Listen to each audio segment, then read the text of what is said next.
Bienvenidos a la mejor guía del tercer mundo. Acompáñenme a descubrir cómo nos corren de Latinus el día de hoy. Esto es The Times, empezamos. The World is Mine. Desde la señorita Laura versus Alfredo Adame no veíamos tanta violencia en un plató de la televisión latinoamericana como el registrado esta semana en Ecuador. Resulta que un grupo armado entró en las instalaciones de un canal de televisión en Guayaquil e interrumpió la transmisión en vivo del sabadazo ecuatoriano a punta de balazos y abrazos. Los señores del rancho locales, que by the way son una subsidiaria del Sinaloa Country Club, tomaron rehenes por horas hasta que entró la policía y medio resolvió el pedo. El asunto es que el país está a nada de convertirse en un Tamaulipas sudamericano. Así que el presidente Daniel Noboa ya puso estado de excepción y declaró que su país vive un conflicto armado interno. Imagínense lo jodidos que están mis queridos ecuatorians que hasta en Perú ya están espantados. Como ambos países tienen frontera, doña Dina Boluarte, vestida de macuspano, mandó blindar la frontera y puso un montón de tanques en la zona para evitar que su país se vea afectado por la crisis de los vecinos. La neta, es como si en esa estuvieran preocupados de que la delincuencia de Iztapalapa se les pasara. Makes no sense, pero bueno. ¡Onta la OTAN! ¡Aquí está! Empezaron los madrazos en Yemen. Sintiéndose en 1938, Estados Unidos y Reino Unido comenzaron a bombardear varios puntos del territorio yemení este jueves. Se enfocaron en zonas que controlan los Houthis, una milicia islámica bestia a morir de Hamas y que ha metido a Yemen en una larguísima guerra civil que ha costado cerca de 300,000 vidas, de las cuales no hemos visto ninguna story tuya, mi Sof. Pero bueno, mis soldados Ryans y soldados Henrys iniciaron esta operación militar después de que los Houthis han hecho un cagadero durante semanas secuestrando cuanta trajinera pase por el Mar Rojo. La gota que derramó el vaso llegó el martes, cuando atacaron barcos militares gringos y británicos, colmando la paciencia de los aliados. No sabemos cómo reaccionará Hamas, Irán, Corea del Norte, Rusia y todo el eje del mal. Pero la neta esperemos no enfrentarnos a un apocalipsis nuclear pronto.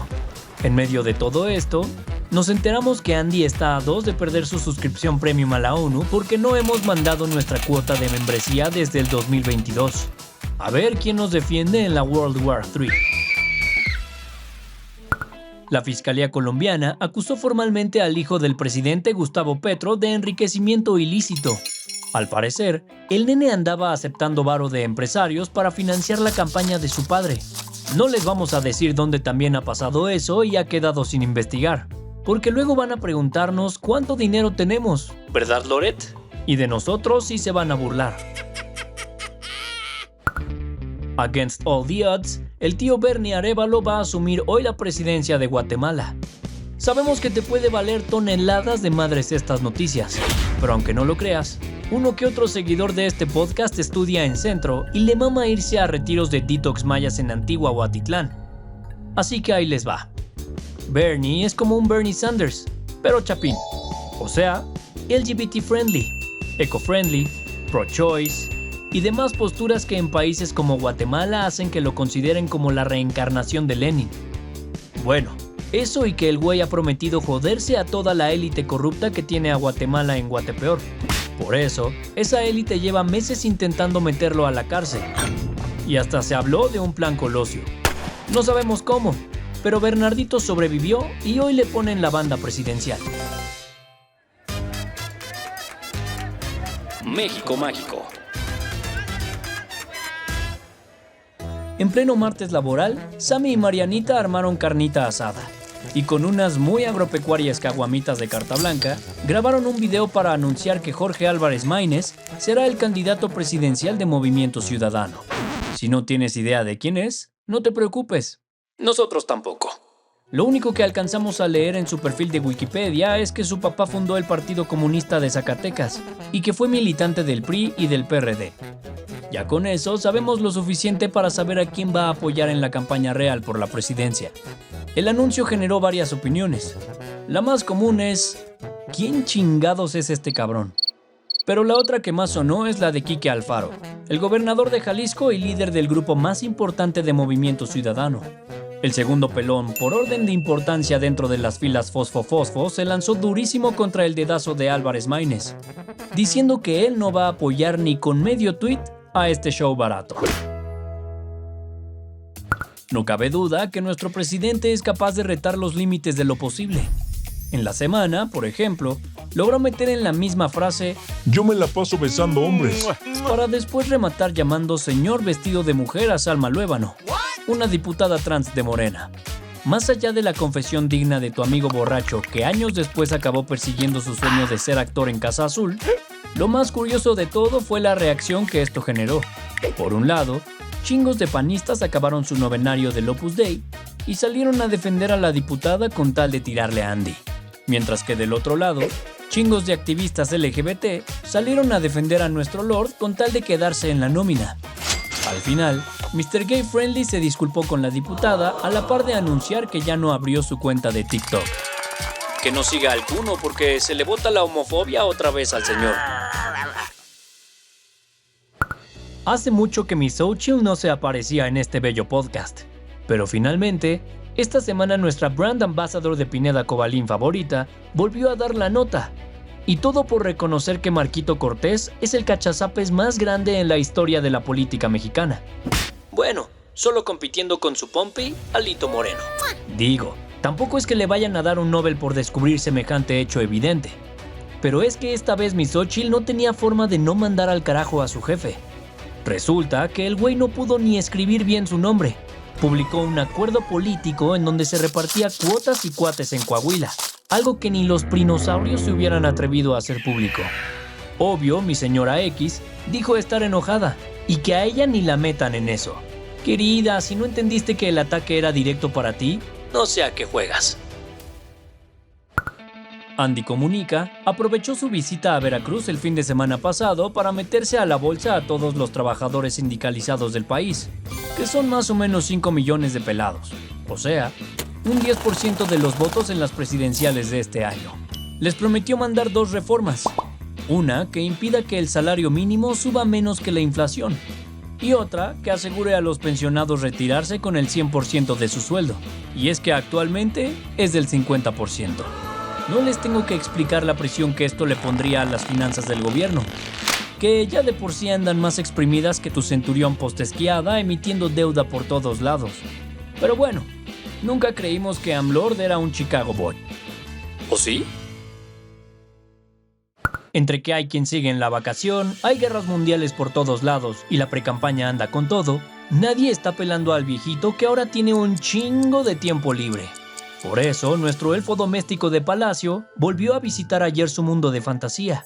Con la honestidad que lo caracteriza, Andy dijo que ya logró cumplir 98 de los 100 compromisos que se propuso en el Zócalo al inicio de su desgobierno, cuando los indígenas me lo llenaron de collares de flores y humo como si fuera un comercial de coco de Disney. Eso sí, se sinceró diciendo que lo único que no consiguió fue mandar todas las secretarías a distintos estados de provincia. Qué bueno que en esos compromisos no se hablaba del desabasto de medicamentos. La seguridad, los gasolinazos, el crecimiento del PIB, el manejo de las pandemias, los feminicidios, el narco, el AICM, la militarización, la corrupción. Y bueno, ahí le paramos porque si no este podcast va a durar más que los de Se Regalan Dudas.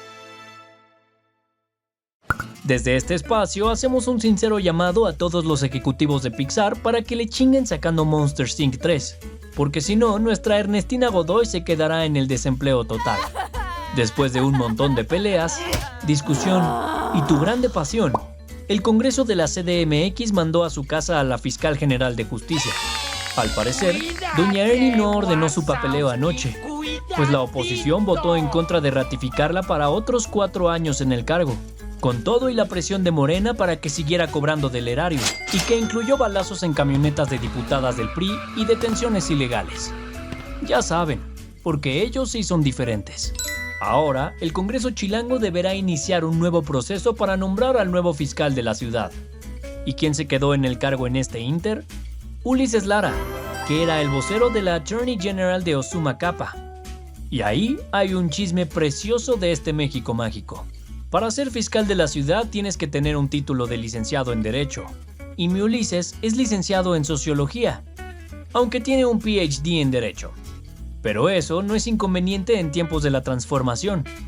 Milagrosamente, el 8 de enero apareció en el sistema una cédula profesional como abogado a nombre de Ulises, la cual obtuvo en 2024.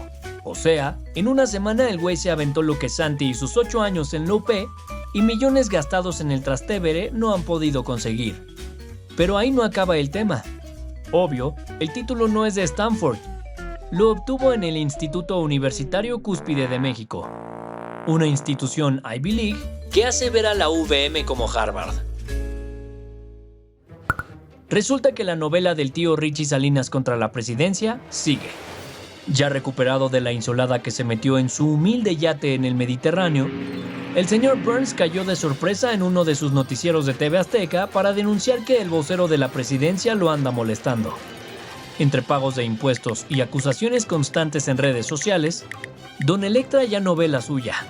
Obvio AMLord salió a defender a Jesús Ramírez, su vocero, diciendo que todas las acusaciones son falsas. ¿Qué pruebas dio? Que es una persona íntegra. Sí, el mismo argumento que ha usado para defender a sus hijos, a Bartlett, a Irma Heréndira, a El Pigmenio y demás fichitas de la cuarta de formación. Para que tengas de qué hablar en el golf, mi Santi. Mis Crypto Bros andan emocionados. Después de que el community manager de la SEC se adelantara al anuncio oficial, en la semana se aprobó por primera vez en la historia unos ETFs basados en el Bitcoin. La neta, si el internet entendiera estos conceptos no estaría trabajando con nosotros. Pero al parecer va a ser más fácil intervenir en cachitos de criptomonedas. O algo así. La neta solo leímos el primer párrafo del Financial Times, porque no nos alcanza para la suscripción. Búsquenla ahí. En la semana, también se anunció el divorcio de Tiger Woods y Nike tras más de 30 años de relación y unos 500 millones de eurucos embolsados. No es porque mi Tiger estuviera de golfo con otras marcas, sino que decidirá jugar por su cuenta a partir de ahora. La mayoría de comments en el post del anuncio son mentadas de madre por no hacer un deal vitalicio como el de Jordan. Sophie, notitas para el brunch. Mala semana para tener más tatuajes que talento. Por un lado, a Danny Flow lo vetaron de X. Al parecer Twitter, ahora X, lo canceló tras un clip donde este live action de Vector en Minions hablaba mal del feminismo y bien de la pedofilia. Más o menos lo mismo que dice en sus rolas, pero en la vida real. Por otro lado, en Chile están haciendo campaña para que la WP no se presente en el Festival de Viña del Mar. Dicen que hace apología al narco. Y nosotros no somos nadie para opinar de nada que tenga que ver con ese tema. ¿Ok?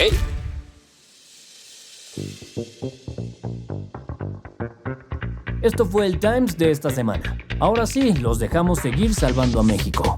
XOXO. Este podcast es una colaboración entre el Times y Latinos.